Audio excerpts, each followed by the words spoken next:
पलवल के इस धरने में सभी समूह किसान भाइयों को प्रणाम है हमारा। हम पंजाब में जब शुरुआत करते हैं तो सबसे पहले उस वाहिगुरु का नाम लेते हैं। वाहिगुरु जी का खालसा, वाहिगुरु जी की फतेह। इससे पहले कि मैं आज के किसान आंदोलन के बारे में और अपनी जो समस्याएं हैं, काले कानूनों को रद्द करवाने के लिए जो बहुत बड़ा मुहाज खड़ा किया हमने, यहाँ आंदोलन में शहीद हुए सरदार सुरेंद्र सिंह जी सरपंच जो ग्वालियर से आए थे, उन्होंने जो अपने इस धरने में किसान आंदोलन में उनकी मौत हुई है, उनको मैं श्रद्धांजलि भेंट करता हूं। आप सबने भी बहुत भेंट की है, बहुत अच्छे शब्दों में हमारे वीर सिंह जी बहुत मैंने खेज कविता के जरिए बहादुर लोगों के लिए जो शब्द पढ़े, मैं इनका भी धन्यवाद करता हूं। और ये जो आंदोलन है, ये जो आज का जो भारत है, इसका सबसे बड़ा आंदोलन है। और इस आंदोलन का श्रेय किसानों को, मजदूरों को, जो लोग धरती से जुड़े हुए हैं। और सरकार इसलिए नहीं मान रही क्योंकि जैसे यहां से जिक्र हुआ है, जो हमारे प्रधानमंत्री हैं, इनका जो बहुत तल्लुकात है कॉरपोरेट घराने, जो अब सबकी जुबान पर है, अंबानी अडानी। ये लोग पार्टियों को राजनीति करने के लिए हजारों करोड़ों रुपए फंडिंग करते हैं इलेक्शन से। जितनी बड़ी रैलीज देखते हैं आप, जितना बड़ा खर्चा देखते हैं, एक एक असेंबली सीट के ऊपर, पार्लियामेंट के ऊपर करोड़ों रुपए खर्चे जाते हैं, ये उनको फाइनेंस करते हैं। और जब ये जीतकर सरकार बनाते हैं, एमपी और जो चुने हैं हमारे जो नेता लोग हैं, वो अगर पार्लियामेंट में आप हिसाब निकालेंगे 545 में से 70% हमारे जो चुनकर जाते हैं, आप लोग भेजते हैं, वो किसान ही हैं। लेकिन जब दिल्ली पहुंच जाते हैं तो फिर उनको किसान लोग भूल जाते हैं, अपनी धरती भूल जाती है, फिर वो माया जाल में पैसे के चक्कर में पड़ते हैं। इसलिए इस सरकार ने ये जो कानून बनाए हैं, ये क्या बोलते हैं कि वैसे ही नहीं बना दिए, ये बकायदा तौर से उनसे बातचीत करके जो ये बड़े बड़े व्यापारी लोग हैं, इनके लिए कृषि का सेक्टर खोल दिया गया है कि आप बाकी देश में तो लगभग उन्होंने हर चीज के ऊपर कब्जा किया हुआ है। यहां तक कि हमारे जो एयरपोर्ट है, ये प्राइवेटाइज हो चुके हैं, उनके लिए खोल दिए हैं। जो हमारे रेलवेज को प्राइवेटाइज किया जा रहा है, जो शिक्षा और जो अपनी सेहत की, हेल्थ केयर की प्रणाली थी, वो पहले खोल चुके हैं इन लोगों के लिए। और आप देखेंगे कि ये लोग छोटी से छोटी चीज लेकर के बड़ी से बड़ी चीज तक, तेल के व्यापार में, टेलीफोन कम्युनिकेशन के व्यापार में, सब कुछ प्राइवेटाइज करके कॉर्पोरेटों के लिए, व्यापारियों के लिए, अमीर आदमियों के लिए सरकारें पहले दे चुकी हैं। केवल कृषि बचा था, जिसके दम पर भारत देश का लगभग 65-70% लोग जो गांव में रहते हैं, उनकी जिंदगी का एक जरिया था। अमेरिका के बहुत बड़े वहां पर राष्ट्रपति हुए हैं, उनका नाम इब्राहिम लिंकन, आप सबने सुना होगा। उन्होंने ना अंग्रेजी में इसको बोला, कृषि को, कि ये कोई धंधा नहीं है। अंग्रेजी में छोटा सा कोट है, farming is not a job, farming is a way of life. जो खेती है ना, ये धंधा नहीं है, ये जिंदगी जीने का तरीका है एक दुनिया में। तो मोदी ने जिंदगी जीने के तरीके के ऊपर जो हमला किया है, इसका मतलब दूसरे महीनों में इंसानियत के ऊपर हमला किया। क्योंकि किसान और मजदूर एक ऐसा हिस्सा है, वर्ग है, जो सारी जिंदगी ईमानदारी से काम करते हैं। बाकी सारे लोग, चाहे कोई व्यापारी है, चाहे कोई कर्मचारी है, चाहे कोई और काम करता है, सब करप्ट हैं, सब पैसे खाते हैं, सब बेईमानी करते हैं। केवल किसान और खेत मजदूर जो है, वो सारी जिंदगी साडे पंजाबी च उहनूं कहंदे ने किरत कहंदे ने, मेहनत करके ये जे 2 हाथों की 10 उंगलियों से अपनी रोटी कमाते हैं। अगर आज भारत आपको दिखाई दे रहा ना, ये बड़ी बड़ी सड़कें हैं, बड़े बड़े मॉल बने हैं, भारत का अगर नाम है तो वो आप लोगों के कारण है। किसी मोदी या किसी अंबानी या किसी अडानी ने भारत को नहीं बनाया। जब इस देश को आजाद करवाया, जब आजादी की लड़ाई लड़ी, आप इतिहास खोल करके देख लें, हमारे ही पूर्वजों ने, हमारे पुरखियों ने गांव से उठकर ले सबसे ज्यादा आंदोलन किया, सबसे ज्यादा कुर्बानियां दी।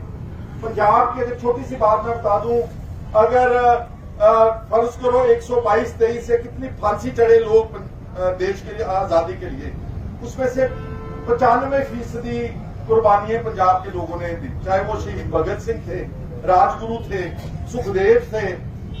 तो आप लोगों ने इस देश को आजाद कराने के लिए जेलें भरी, जानें दी, सब कुछ गवा दिया। और जो हमारे पंजाब के लोग हैं ना, हमारा जो पंजाब आधा पाकिस्तान में रह गया है, हमारे लोग भारत का साथ देने के लिए पाकिस्तान में अपनी बनी बनाई जायदाद, बनी बनाई जमीनें जो उपजाऊ थी, वो सारी छोड़ दी कि हम भारत के साथ उनका साथ देंगे, यहां रहेंगे। लेकिन दुख की बात है कि जिन लोगों ने इस देश को खड़ा किया, जिन लोगों ने इस देश को बनाया, अगर आज भारत महान है तो आप लोगों की वजह से है।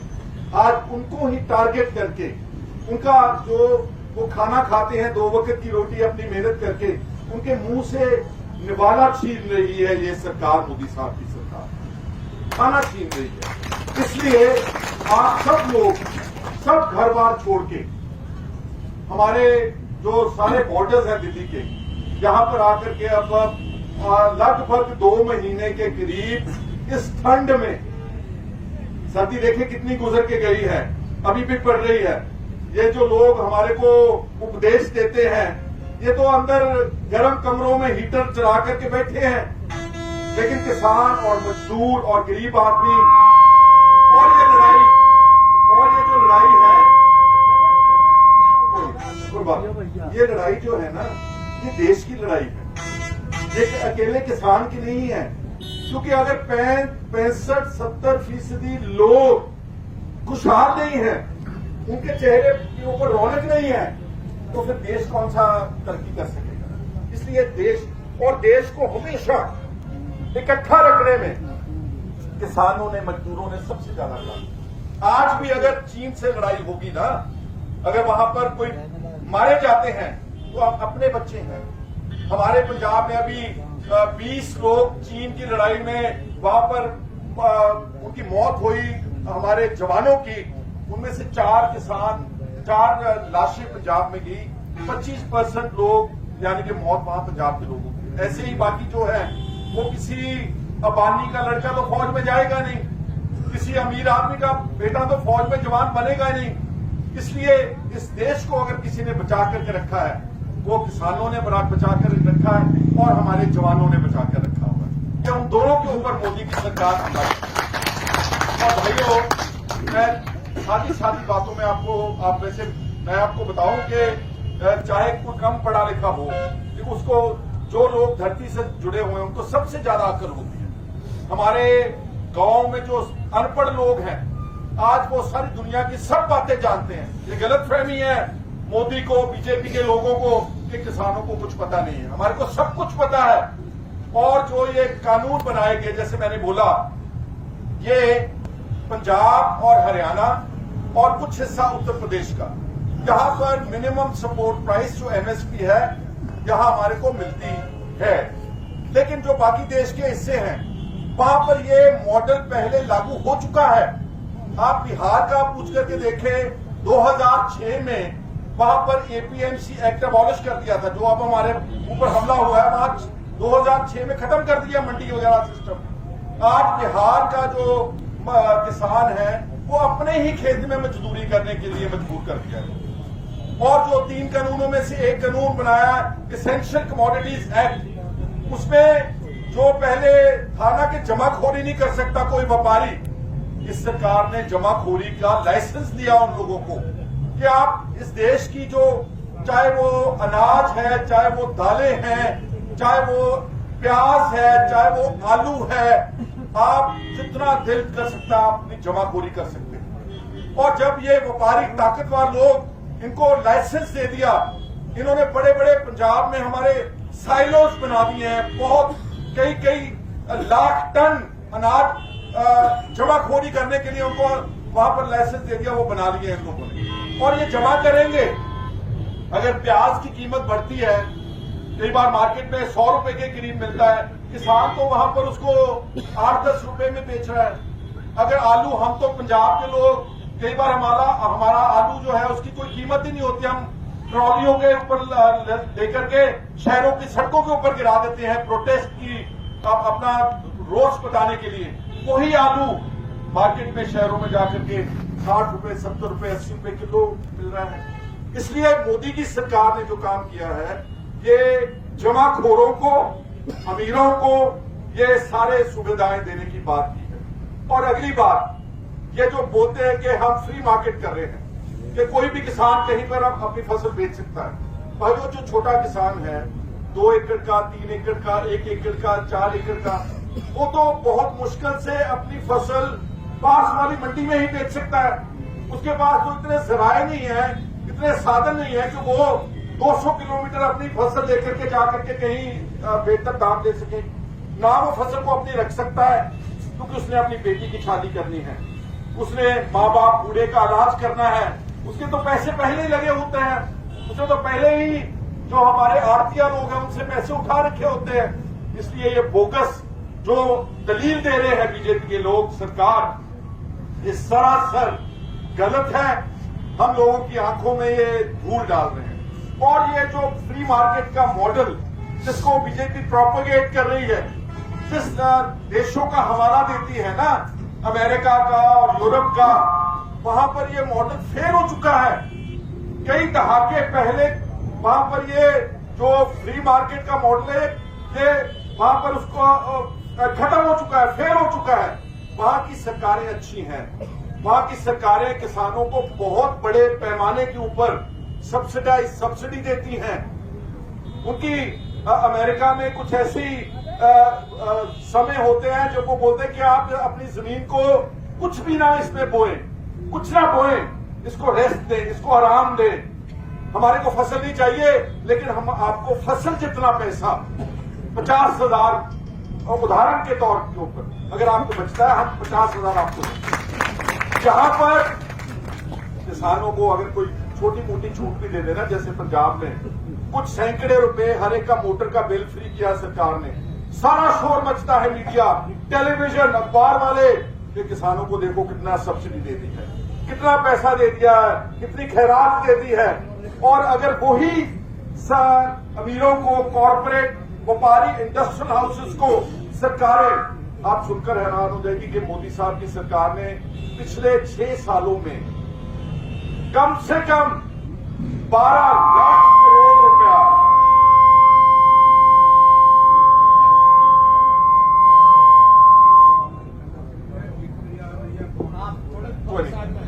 लाख करोड़ रुपया मोदी साहब की सरकार ने पिछले 5-6 साल में अमीरों का वैसे ही माफ कर दिया। क्या बोलते हैं कि ये जो व्यापारी हैं, अमीर आदमी हैं, इन्होंने बैंकों का पैसा देना है और ये इनके कारोबार क्योंकि घाटे में चले गए, इसलिए उसको बोलते हैं एनपीए अकाउंट हो गया है, नॉन प्रोडक्टिव एसेट्स। अगर हम ये पैसा माफ नहीं करेंगे, बहाना बना दिया कि हमारे बैंक डूब जाएंगे। बैंकों को बचाने के नाम के ऊपर इन लोगों को, एक एक घराने को, एक एक घर को, बड़े व्यापारियों को 25-25 हजार करोड़ रुपया माफ हुआ है। ऑन रिकॉर्ड है, पार्लियामेंट में, आरटीआई में लोगों ने इंफॉर्मेशन देकर के सारे देश को बता दिया। इन लोगों को एक साल पुरानी बात हो गई, इन लोगों को 12 लाख करोड़ रुपया माफ हो सकता है, लेकिन किसान को जिसका कर्जा एक घर का किसी का लाख है, किसी का 50,000 है, किसी गरीब मजदूर का 25,000 है, उसका कभी कर्जा माफ नहीं करेंगे, कभी माफ नहीं करेंगे। और किसान, खेत मजदूर सारे देश में आत्महत्या कर रहा है। वो आत्महत्या करता है कोई?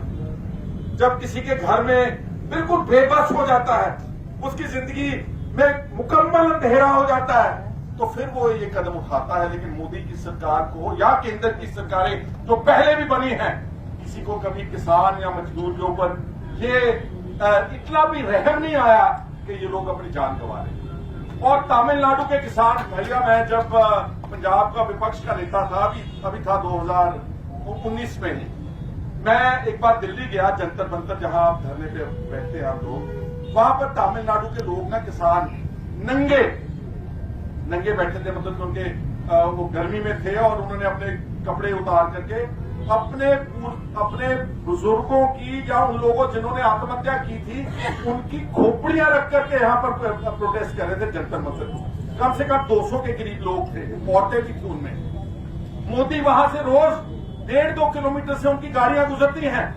किसी सरकार ने इतना भी नहीं सोचा कि हम कम से कम इनसे जाकर के बात ही पूछ लें कि आपको क्या प्रॉब्लम है। मैंने जब उनसे जाकर के मिला तो उन्होंने बोला कि हमारे तमिलनाडु के कुछ ब्लॉक्स में, बहुत बड़ी स्टेट है, कुछ ब्लॉक्स में हमारे सूखा आया, सूखे के कारण हमारी आमदन खत्म हो गई और हमारे जो काफी लोगों ने हमारे परिवारों में आत्महत्या की है।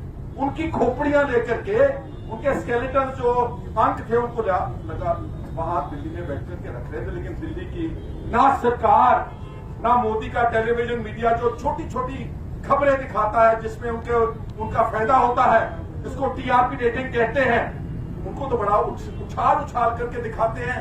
लेकिन वो गरीब लोग बैठे थे, मैंने उनको जाकर के मिला और उनसे पूछा आपको कुछ चाहिए? कहते नहीं कुछ चाहिए। कहते हमारे पास जो सबसे बड़ी जरूरत, हम तमिलनाडु से कहा आकर वहां बैठे हैं ना, वो अगर हमारे पास लंगर ना होता तो हम बैठ नहीं सकते।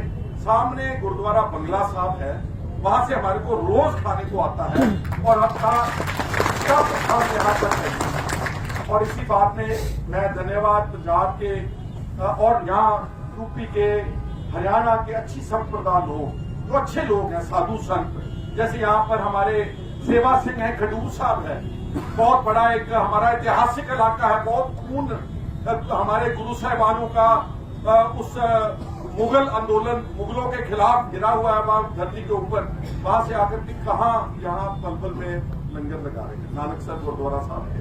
सारे धर्मों में, क्योंकि लंगर सबको जोड़ता है। अगर हमारा पेट भूखा है तो हम बैठेंगे कैसे? इसलिए उनको भी मैं सल्यूट और सलाम करता हूँ। छोटी सी बात अब कहकर तो लंबा हो रहा है और लोगों ने भी बोलना है। एक आर्थिक छोटा सा मैं आपको क्या बोलते हैं उसको, मैं उदाहरण देकर के समझाना चाहता हूं। जो लोग पुराने बैठे, इस इकट्ठ में जरूर कुछ लोग पुराने बैठे होंगे। भाइयों, आज से ना 45-50 साल पहले जो मैं महंगाई की बात करने लगा हूं, महंगाई दर के साथ कैसे जुड़नी चाहिए फसल की कीमत, उसका छोटा सा उदाहरण देकर के अपनी बात समाप्त कर दूंगा। आज से 45 साल पहले जो हमारा सोना है, क्योंकि सोने के साथ इकोनॉमी चलती है, सोने का एक जो तोला बोलते हैं उसमें वहां उस वक्त 250 रुपए एक तोला था सोने। और गेहूं की फसल का कीमत तकरीबन 75 रुपए क्विंटल, सॉरी थोड़ा सा ज्यादा, 2 क्विंटल कनक बेच के, गेहूं बेच के 1 तोला सोना आता था। 2 क्विंटल गेहूं बेच के 1 तोला सोना आ जाता था। 45 साल के बाद जब महंगाई ऐसे गिरी ऊपर को, जिसमें हर वर्ग के लोगों को सरकारों ने फायदा दिया, उनकी कर्मचारियों की तनख्वाह बढ़ाई, बीमारियों को जो है जितना भी सहूलतें वो दी, केवल किसान और मजदूर है जिसके साथ ज्यादती हुई। आज 45 साल के बाद सोने का 1 तोले का कीमत हो चुकी है 50,000 रुपया। और अगर आप एमएसपी पूरी भी मिले, 2,000 रुपया क्विंटल मिले गेहूं की, तब भी 25 क्विंटल गेहूं बिकेगी, 1 तोला सोना आएगा। यहां से आज समझ लें कि ये जो किसान आंदोलन कर रहे हैं, जो भारतीय किसान यूनियन जिसने प्राइस इंडेक्स की बात की, वो क्यों की? और स्वामीनाथन कमेटी की रिपोर्ट जो 16 साल से आप ही सरकार ने बनाई, हमने नहीं बनाई, 16 साल से जो स्वामीनाथन कमेटी की रिपोर्ट दिल्ली के दफ्तरों में धूल चाट रही है, उसमें यही लिखा है कि किसान अगर काम करेगा उसको खुद की मेहनत, उसके परिवार की लेबर, उसके बच्चों का शिक्षा का अलाउंस, उसके परिवार की हेल्थ इंश्योरेंस, उसको महंगाई के दर के साथ जो कीमतें बढ़ रही हैं डीजल आदि की खादों की, उसकी कीमत जोड़ करके अगर आज गेहूं का स्वामीनाथन का जो असल फॉर्मूला है उसके हिसाब से रेट मिले 7,000 रुपए क्विंटल गेहूं का रेट होना चाहिए मेरे 7,000 करना ही करेगा। हम खुशहाल होंगे, अगर खुशहाल होंगे तो देश खुशहाल होगा, अगर देश खुशहाल होगा देश मजबूत होगा। 65-70% लोगों में अराजकता फैलाकर आप कभी भी देश को मजबूत नहीं कर सकते, आप देश को तोड़ने का काम कर रहे हैं। इसलिए मेरे सत्कार्यों, भाइयों, बुजुर्गों, जो मैंने बातें की है ना, ये आप सबको पता है, ऐसी बात नहीं कि नहीं पता है, सबको अकेली चीज पता है। कर्मचारियों के जितने पे कमीशन बैठे हैं, सरकार बनाती है कि महंगाई बढ़ रही है। आपको मालूम है कि कर्मचारी जो सेंट्रल गवर्नमेंट के कर्मचारी हैं, उनकी पिछले आजाद भारत में 250 गुना तनख्वाहें बढ़ी हैं, 250 गुना। सिर्फ किसान है जिसकी आमदन सिर्फ 19 गुना बढ़ी, सिर्फ 19 गुना। एक तरफ 250 गुना हम कर्मचारियों के खिलाफ भी उनके बच्चे हैं, लेकिन जब उनको हाउस रेंट मिलता है, उनको शिक्षा का अलाउंस मिलता है, उनको सेहत के इलाज के लिए इंश्योरेंस मिलती है, तो जो किसान वो भी देश का काम करता है। और जब अनाज नहीं था तो पंजाब में हरी क्रांति इंट्रोड्यूस हुई 60 के दशक में। एक बीज आया स्पेशल बाहर से, विदेशों से, जिसने गेहूं की कई मात्रा, कई गुना उसकी पैदावार करना, लेकिन उसका हमको कीमत अदा करनी पड़ी कि हमारी जो धरती है उसमें कीटनाशक, उसमें खाद, उसमें स्प्रे, उसमें दवाई हमने अपनी जमीन जहरीली कर दी, और जमीन के जरिए नीचे जमीन का पीने वाला पानी पंजाब में जहरीला हो गया। सबसे ज्यादा कैंसर हमारे वहां से ट्रेन जाती बठिंडा से बीकानेर को, उसको कैंसर ट्रेन बोलते हैं। लेकिन किसको तरस ही नहीं आ रहा कि ये लोग कुछ कर रहे हैं, देश के लिए कर रहे हैं, देश को खड़ा करने के लिए कर रहे हैं। किसी को एक बार भी ये ख्याल नहीं आया कि हम किसानों का भी कर्जा माफ करें। जितना 12 लाख करोड़ रुपए मेरे भाई ने बताया, अगर मोदी चाहे सरकार, आपको पता है कितनी आमदन आ रही है, जो तेल की कीमत सारी दुनिया में, एक बार तेल बिल्कुल जीरो इंटरनेशनल मार्केट में, कच्चा तेल सिफर हो गया, $0, लेकिन यहाँ पर 80 रुपए, 90 रुपए, यहाँ पर कीमतें पेट्रोल डीजल की बढ़ती चलेगी। बाकी सारे देशों में जब इंटरनेशनल मार्केट में तेल की कीमत कम होती है, कच्चे तेल की, उसकी कीमत को गिराते हैं, फायदा लोगों को देते हैं, लेकिन ये सरकार अपने पास जमाखोरी कर रही है पैसे। और अगर ये चाहे एक झटके से इस देश के किसान का कर्जा मुकम्मल माफ कर सकते हैं, पर करेंगे नहीं, क्योंकि वो हमको गुलाम रखना चाहते हैं। बात समझने की कोशिश न करें, वो हमको गुलाम रखना चाहते हैं कि जब तक ये गुलाम रहेंगे, अगर ये 65% लोग जो गांव में रहते हैं अपने हकूक की बात करने लगे, अगर वो जाग गए तो हमारा तो तख्ता पलट देंगे। लेकिन मैं मोदी साहब को कहना चाहता हूं कि अब हम जाग चुके हैं, अब तख्ता पलटेगा। और मैं चाहता ये हूं कि आगे से किसान और मजदूर इस देश के ऊपर राज करें। वहां पर किसान और मजदूर बैठे, ये लोग जिनके मुखौटे हैं, ये धर्म की बात करते हैं, ये धर्म के नाम के ऊपर वोट लेते हैं, ये लोगों को बांटते हैं, इनकी दुकानदारी है। ये दुकानदारी बंद करके, और जो असल मालिक है इस देश का, जो धरती से जुड़ा हुआ है, किसान है, उसके साथ उसको मौका देना चाहिए। यही मेरे जो विचार थे। मैं आप सबका एक बार फिर बहुत शुक्रिया अदा करता हूं। और जो आप लोग आते हैं गांव से, आपका धन्यवाद है कि आपने जो आंदोलन किया शुरू, भारतीय किसान यूनियन, जो सारी जथेबंदियां एक हो गई, सरकार को मानना पड़ेगा भाइयों, वो दिन दूर नहीं है। मेरी बात सुन लेना, आप मान रही है, उसको शर्म आ रही है कि अब हमारी नाक कट रही है, अब उसकी नाक की बात है, बात को मानते हैं वो। हम लड़ते रहेंगे। 26 तारीख को जो ट्रैक्टर परेड है, हमारे किसान ऑर्गेनाइजेशन की लीडरशिप बिल्कुल शांतमय रखने की कॉल देगी। किसी पर धावा नहीं बोलना है, किसी को मारना नहीं है, किसी का नुकसान नहीं करना। क्योंकि ये आंदोलन सरकार तो बहुत कोशिश कर रखी है, ये सिखों का आंदोलन है, ये खालिस्तानी है, ये चीन के फंड आते हैं, ये पाकिस्तान के फंड आते हैं, सारा कुछ करके देख लिया, लेकिन क्योंकि किसान और मजदूर एक मुठ हो गया, इनकी एकता बहुत बहुत जरूरी है। 26 को जो कॉल आएगी उस कॉल को आगे ले जाने के लिए आपके पास जितने भी साधन हैं, ट्रैक्टर हैं, एक एक ट्रैक्टर के ऊपर 2-2, 3-3 लोग बैठ करके जो प्रोग्राम दिया जाएगा बॉर्डरों के ऊपर ट्रैक्टर मार्च हम जरूर करेंगे। एक वो फर्जी रिपब्लिक डे मनाएंगे, एक किसान और मजदूर इस देश का जो असल रिपब्लिक डे है 26 को, वो हम लोग सेलिब्रेट करेंगे। बहुत बहुत आपका शुक्रिया। एक दो नारे लगाते हैं थोड़ा जज्बे के साथ। किसान खेत मजदूर एकता, किसान एकता। मैं हम कहूंगा काले कानून तुम कहना रद्द करो, रद्द समझते ना, काले कानून, काले कानून, काले कानून। केंद्र सरकार, केंद्र सरकार, केंद्र सरकार, जालिम सरकार। बहुत बहुत शुक्रिया। वाहिगुरू जी का खालसा, वाहिगुरू जी की फतेह। राम राम प्रणाम। और भी जरा कुछ ਹੁੰਦਾ सारे धर्मां ਦਾ बोलता है। बहुत बहुत